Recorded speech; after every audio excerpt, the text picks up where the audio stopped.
This is episode 141 of the Beyond the Food Show. And today we talk about the power of self-loading.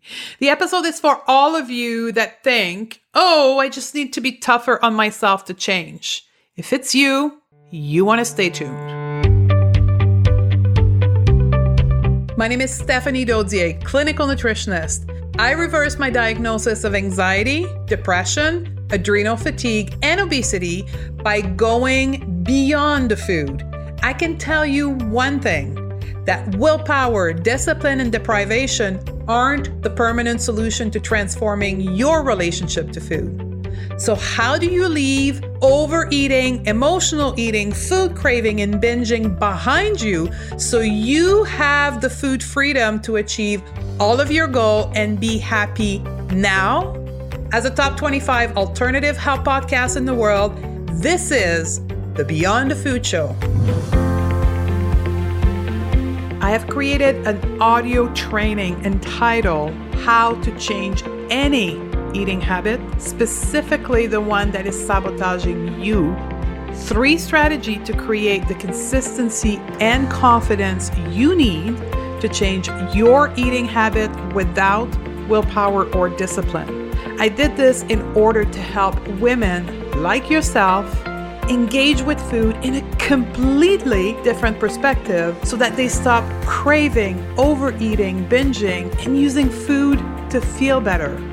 You can put an end to the cycle of frustration, the all or nothing mindset, and shame towards your own body and become a motivated, consistent, focused, and self-loving version of yourself. This free audio training is about the why we eat, how we eat, so that the what we eat can be easy, effortless, and pleasurable. So if you are ready to step into the new version of yourself so that you can change how you interact with food, head over to stephaniedodier.com/training right now. Hey ladies, this is me, Stephanie, and today is all about self-hatred, self-loading, the concept of self-punishment to motivate yourself towards behavior change. And maybe it's about food behavior change. Maybe it's about weight. And if it's you, you're not alone. I have been there for years, likely since the age of 1 year old. And you'll get to understand why very quickly. This episode was actually inspired by a survey that I did with some of my customers. I'm a huge feedback person, and honestly, that's what contributed massively to my success thus far in my life. Personal success and work success. Corporately, I was a huge proponent of feedback, employee survey, customer feedback, having mentor and coaches. And honestly, that to me is the only way we get better is by being pointed out what we're doing well and what we need to do better. And in fact, that's why I love podcast reviews. And I'm going to share one with you. It's been a while since I shared some review, but I want you to know that it has a tremendous impact on how I create this content, why I create it, because I listen to what you're saying to me. So here's this one that recently came in, and it's very similar to a lot of comments lately. People who are saying they just discovered your podcast. And this particular lady says, I have been binge listening. Your series, your advice, every episode hits me and touches me. You guide us through the web of perfectionism, the struggle of control, self-love, etc. It's absolutely what I need to listen to, big bolded capital letter. And I re-listen over and over again right now. Thank you so much, Stephanie. Please keep doing this podcast. You have touched me and helped so many of us. So thank you very much for you leaving. You didn't leave your name, unfortunately, but thank you for leaving this review. If you recognize yourself, it really means the world to me. And it's my fuel. It's how I put fuel in the tank. So I'm a huge believer in feedback and in coaching. And so anyway, I did this survey in my business and I asked my customer, what is the number one reason why you did not register for the Beyond the Food Academy, right? I had a couple of hundreds, I think I had 300 or 400 people who had raised their hand to say they needed help, but they weren't in a position or weren't willing to join the academy. So I asked them why. And you know what the second most popular reason came? Is word for word this: I just need to be tougher on myself. That's the solution. And I don't need to spend money. I just need to be tougher on myself. It was tough for me to read this because I know that it doesn't work. I mean, science has been proving it, and we'll get into that in the podcast today. I've proved it to myself. Now, what do you think? Do you think that shaming yourself to the point where you cry or you deprive yourself or you're mean to yourself is going to motivate you more? I know for me, that's what I thought. And it escalated in such a point that I was literally mentally and psychologically crumbling because I just kept going to the next level of tougher and tougher and tougher and tougher, that at some point, literally, my mental, psychological, nervous system just collapsed. And that's close to the time where I ended up in hospital because I could not deprive myself more. I could not be more mean to myself. But I kept trying. And why is that? Why do we keep trying to constantly be tougher on ourselves? Because we have this subconscious belief that that's what's going to make us change. That's what's going to motivate us to change. And I think in part it's because it works. It works in short term, right? So when I would want to lose weight, I would cut down my calories so fast and so dramatically that I would drop some pounds off. And I was happy and I was proving it to myself that it worked, that if I suffered enough, it would change my behavior. And I was smiling and everything was working well until it stopped working. And then I became really frustrated, almost enraged that my body was doing this to me, that I was so good and so tough on myself, and all of a sudden it wasn't working. Then from a place of rage and anger towards my own weakness, I proceeded to eat to make me feel better and to eat everything in front of me because I had deprived myself so much, and I binged, and over time I gained all the weight that I had lost. Does that sound familiar to you?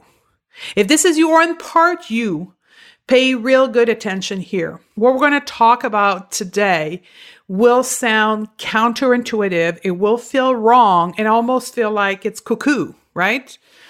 As I teach you in my new audio training, for you to change something, you need to feel uncomfortable. So if what I'm teaching you today feels sticky, crazy, and totally out of norm, know that it's because your subconscious mind currently is fighting you on this new concept, because it knows that if you apply this new concept into your life, you will produce change, and change is risky.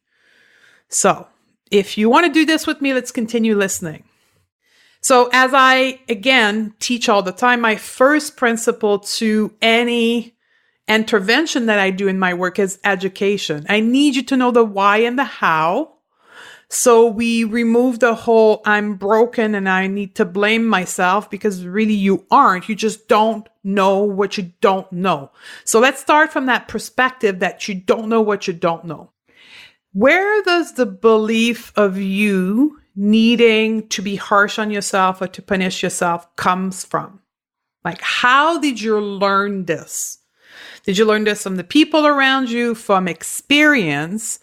But really what I want you to ask yourself is, how were your parent or your caregiver disciplining you? How were they teaching you the behavior they wanted you to have? Did they use punishment, either verbal, emotional, or even physical?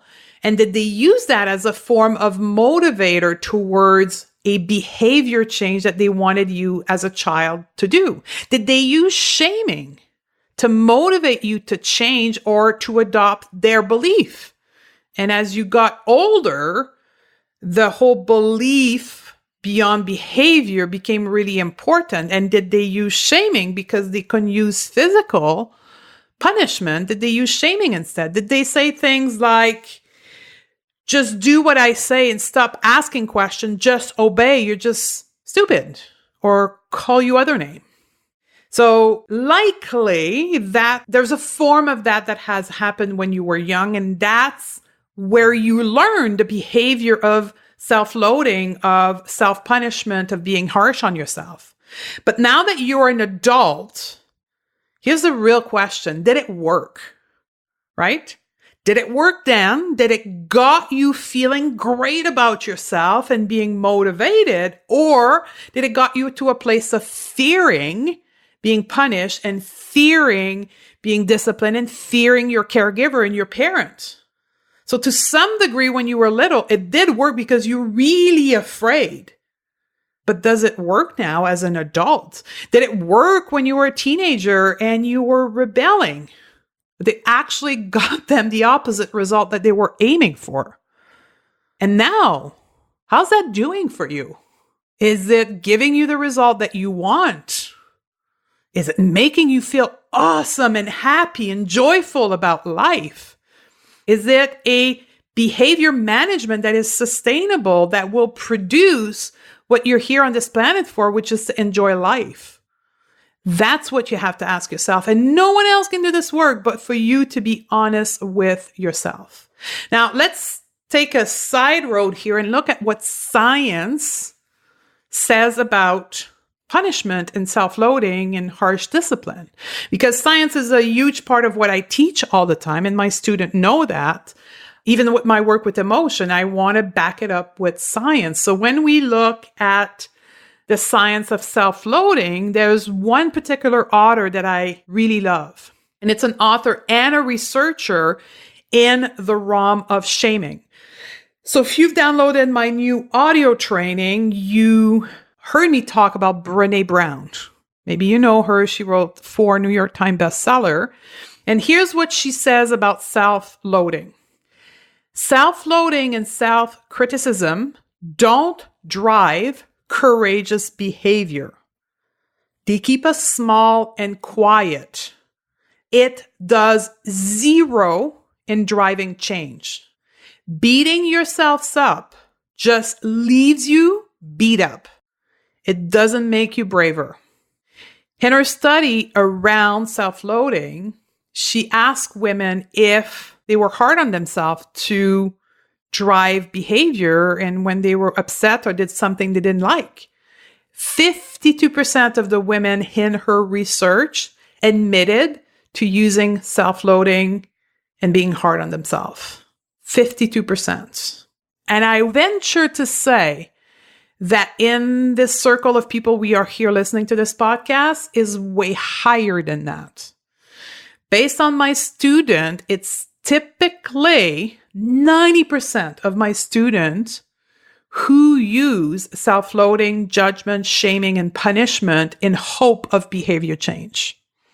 So there's another study that was done to determine the impact of social comparison, shaming, self-criticism, and its impact on eating behavior. So basically, they took a bunch of women in a weight management program, 2,200 women, which is pretty high number when it comes to behavioral change studies.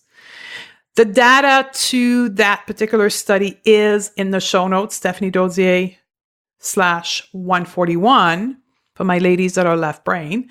And here's the results of it. Shame, self-criticism, and perception of inferiority may play a significant role in self-regulation of eating behavior in overweight people trying to manage their weight.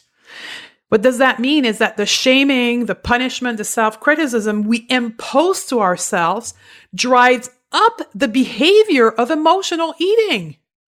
That is my observation in all of my program. That and body shaming, body image is a huge trigger for emotional eating.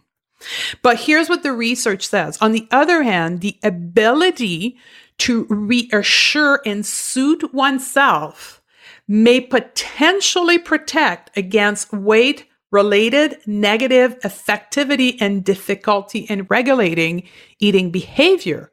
So if we can be compassionate and soothing towards ourselves, being accepting, we may regulate our emotion without the intervention of food. Crazy, right? Here's another bit of research here for all of you who are doubting that being harsh on yourself is not working. Kristen Neff, which Dr. Neff, I quoted her work in prior podcasts, podcast 120 as an example on self-compassion, has done many studies on the impact of self-compassion. And she notes that trying to be hard on yourself, the hardcore approach, leads to anxiety. Ladies, we create in part our own anxiety. Crazy, right? It triggers self-sabotaging behavior. It triggers worrying, leading to chronic stress, to cortisol, to fat storage hormone, to food craving. Stress is not only external, we impose ourselves stress by our thoughts. And if we have this attitude that self-criticism and self-shaming is the way to go to change our behavior, we are constantly aggressing ourselves with our thought, causing us to emotionally eat, to worry, and to stress. I hope some of you have their come to Jesus moment or their Yoda moment right now, because I had mine. And I no longer practice this because clearly it didn't work for me. I ended up in hospital, and clearly the science is very drastically clear that self-hatred, self-loathing, fear is not the way to go. So again, I am asking you to be really honest with yourself. Look back. Are you practicing that on your own self and hoping that your behavior doesn't work? Can you admit that it doesn't work?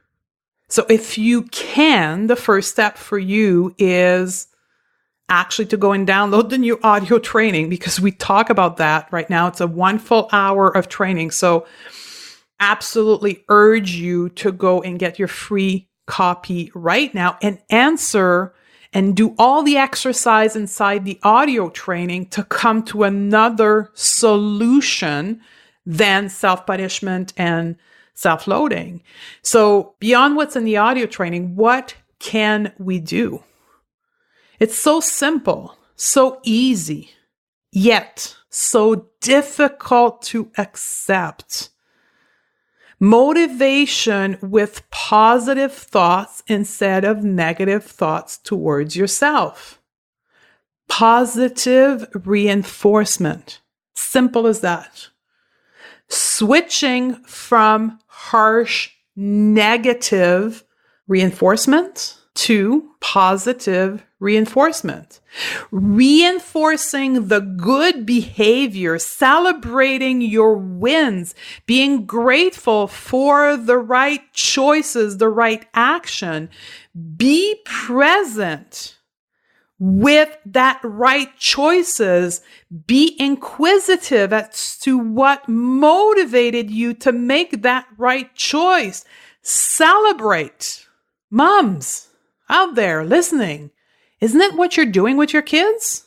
Positive reinforcement? I mean, teachers know this, right? If you're a teacher, you know this. I mean, you've been taught that in university, right? Gotta positively reinforce those kids. You are a smart woman, that you are a mother or a teacher or just another field of work. You know this, it makes sense. So why aren't we doing it to ourselves? Seriously, why are we not practicing that with ourselves? Very simply, focus on reinforcing the good behavior. Celebrate your win. The second approach, the secondary thing to do is to be compassionate. It's not self-pity. It's not for you to sit in a bath of your own tears and have pity on yourself and stop improving yourself. That's not what self-compassion is.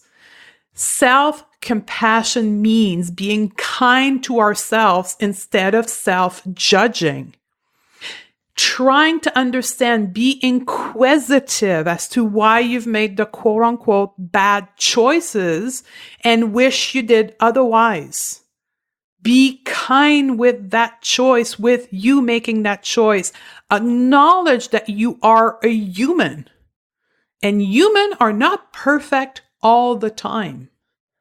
Go back to podcast 120 if you're having difficulty with that concept of self-compassion. But be self-compassionate when you make a quote-unquote bad choice, and celebrate when you make a good one, and really celebrate it so your brain, your subconscious mind starts rewiring, because human beings are wired to seek pleasure. So if you are really, truly, honestly celebrating your good behavior, at some point your brain will seek more celebration and reinforcement. And if you stop being so harsh on yourself, you won't feel anxious and worried and shameful all the time, and you'll be able to focus on the positivity.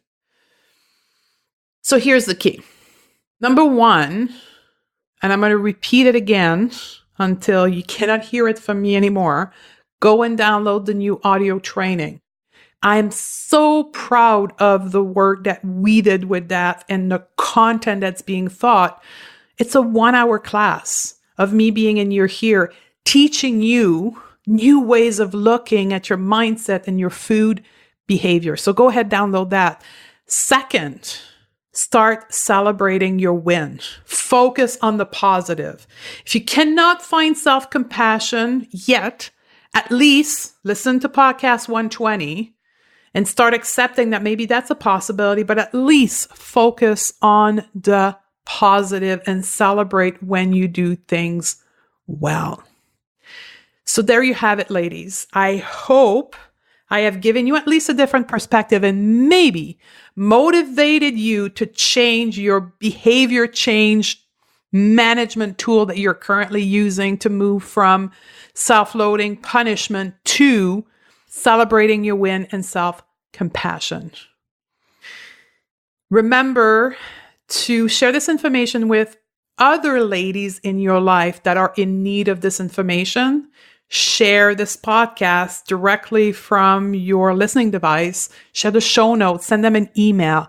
Get this information out there. Leave me a review. Be one of the reviews that I can read and be fueled by. I would really appreciate that. We have a great show coming up. The next podcast coming to you will be an interview from a friend of mine that is really inspiring. We are going to talk to a sister of ours that for years and years has shamed her body, both because of her weight and because of severe skin issue. And she came out of this. We're going to listen to her story, how she did it, what she implemented in her life to move from severe body shaming to body neutrality, and what we can learn from her story. It is super inspirational. I had goosebumps the whole time I recorded the interview. My friend name is Christina Kerp from Castaway Kitchen, and I'm super proud to be able to bring that to you on the next podcast. I love you, and I look forward to hang out with you on the next episode. My first diet was at 14 years old. I spent years trying to figure out what was the right diet for me, the right quantity of food to eat, when to eat it. What's worse is that I was seeing the same in my patients. I struggled with craving, overeating unhealthy food, emotional eating, and binging no matter what diet I was on. keto, paleo, organic, whole food, nothing was stopping it. No one spoke about struggling, and I felt so alone and broken. And you may be feeling the same. Maybe you're thinking the more restriction has to be the solution. If only I could be tougher with myself, I wouldn't crave and have those urges. And if it doesn't stop right now, where are you going to end up? You see, what most struggling women never ever realize is that your relationship to food is simply a reflection to your relationship with yourself. Sadly, most people rely on outdated strategy like restriction, dieting, willpower, and discipline, and they think that is the solution. Things like black and white mindset, diet pills, or cheat days to control their urges. But you and I both know that being a normal eater is nothing but that. So that's why I want to peel back the curtain and show you exactly how I have changed my relationship to food and how I teach my student to stop overeating, binging, and emotional eating to move to food freedom. And quite frankly, it's different from anything you've ever heard before. I have created an audio training program entitled How to Change Any Eating Habit, specifically the one that is sabotaging you. And inside of that training, I'll show you the 3 strategies that I use and that I teach that create consistency and confidence that you need to change your eating habit without willpower and discipline. Plus, I'll coach you on specific exercise you need to do in order to implement these strategies successfully in your own life. In order to help women like yourself engage with food in a completely different perspective so that you can stop craving, overeating, binging, and using food to feel better. So if you are ready to step into a new version of yourself that can change permanently the relationship to food that you have right now, head over to stephaniedodier.com/training. And I'll see you on the other side.